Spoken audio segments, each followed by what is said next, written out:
Hello, hello. Thanks for that vagus nerve stuff. It was brilliant. So really good exercises. I did it. It was quite good. And why I'm making a video now, I know a while back I said I was going to show you how to do the Kundalini Breath. It's an aeroplane flying over. Nice drizzling rain outside.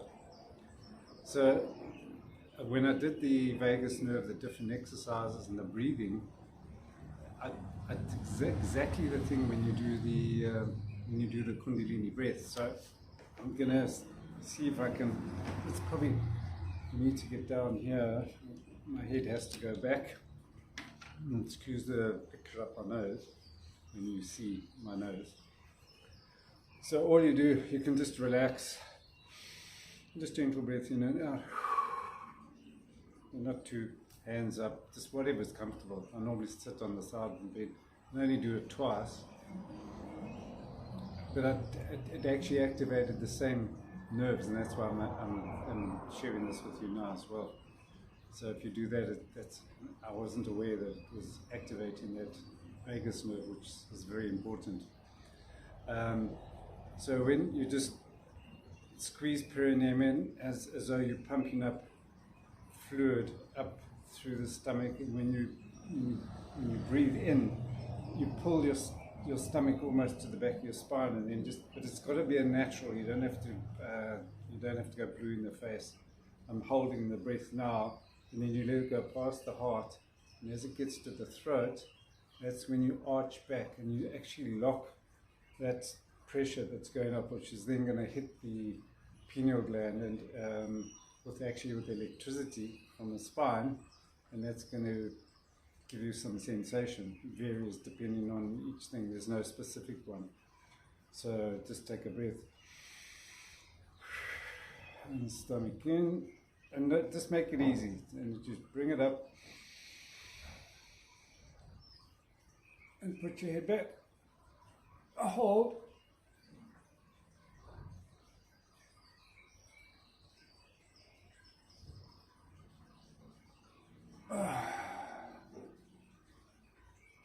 Sure.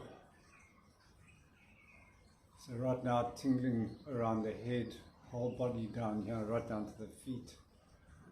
Very sort of pleasant energy. It's quite calming as well. That's why I'm yawning. Actually, when you yawn, that's also the vagus nerve. When you yawn, you activate the vagus nerve, which I also wasn't aware of, but have learned lately. So I can do that again. So when you're doing the Tibetans, you activate that part of the sacral by doing the different downward dog, your bench, all those activating the same, the perineum. So what this is doing, when you bring it up in the Tibetans, when you get to here, you actually go like that. You only do that once, because usually you can get quite dizzy, and that's why I like sitting down. Some people actually lie down on the ground, and then their bodies start writhing, because it is activating that energy. And remember that Kundalini is there designed specifically to create another human being, so it's a very powerful energy if you can then channel it back into your body. And I mean, that's where the Egyptian ankh comes into, because it was base perineum going up through the spine, and then they realized if you do that and push that energy back in the body, it actually revitalizes your physical being, because it's there designed to create. It's part of the energy that gets created when one has orgasm.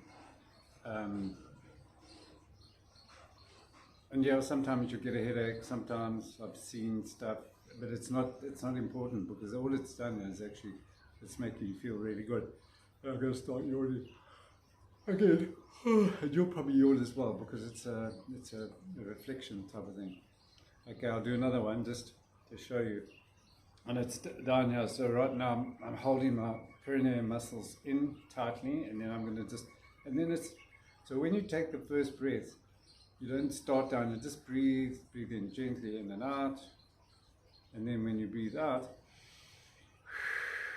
when you go and rot your stomach, that's when you breathe in, but you're breathing in with your stomach on the back of your spine, but not to stress. You don't have to hold the breath. It's got to be gentle. So imagine it coming up through the solar plexus, through the heart, up to the back, and this is where you're going to hold it.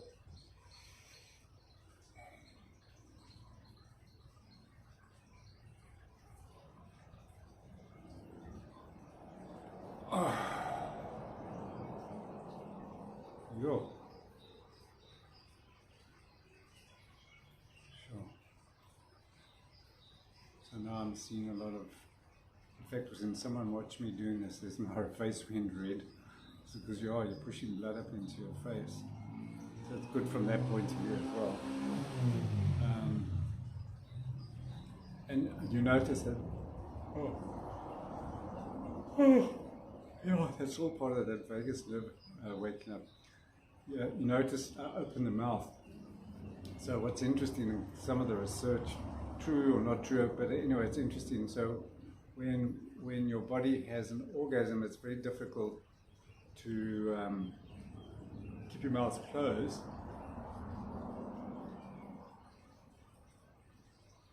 Oh, sure.